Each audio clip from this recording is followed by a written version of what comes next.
പ്രിയരെ, ബത്ലഹേമിലേക്കുള്ള പാതയിൽ നിശബ്ദതയെക്കുറിച്ച് നമ്മെ പഠിപ്പിക്കുന്നത് യൗസപിതാവാണ്. ഒരു മനുഷ്യനെ കുറിച്ച് ഒറ്റവാക്യത്തിൽ ജീവചരിത്രം എഴുതാൻ പറ്റുമെങ്കിൽ അത് യൗസപിതാവിനെ കുറിച്ചാണ്. അവളുടെ ഭർത്താവായ യൗസേപ്പ് നീതിമാനായിരുന്നുവെന്ന് വിശുദ്ധ മത്തായി ശ്ലീഹ എഴുതി വച്ചിരിക്കുകയാണ്. എന്താണ് നീതി?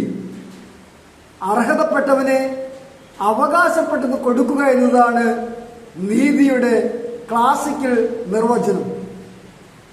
മത്തായി ശ്ലീഹ വീണ്ടും പറയുന്നു, നീതിക്ക് വേണ്ടി ദാഹിക്കുകയും വിശക്കുകയും ചെയ്യുന്നവർ ഭാഗ്യവാന്മാർ, അവർ സംതൃപ്തരാകും.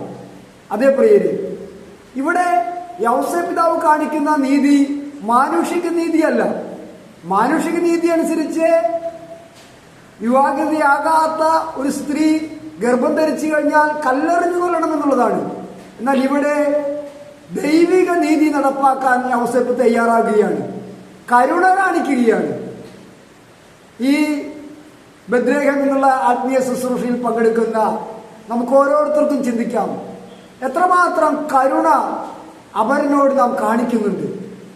മാനുഷിക നീതി വെച്ച്, കോടതി വ്യവഹാരങ്ങൾ വെച്ച് മറ്റുള്ളവരെ തോൽപ്പിക്കാൻ വേണ്ടി പണമെറിഞ്ഞ് നാം നടത്തുന്ന യുദ്ധങ്ങളൊന്നും യഥാർത്ഥ വിജയത്തിലേക്ക് എത്തണമെന്നില്ല. മറിച്ച് കരുണയുടെ കോടതിയിൽ ദൈവത്തിനു മുമ്പിൽ ദൈവനീതി നടപ്പാക്കാൻ നമുക്ക് പരിശ്രമിക്കാം.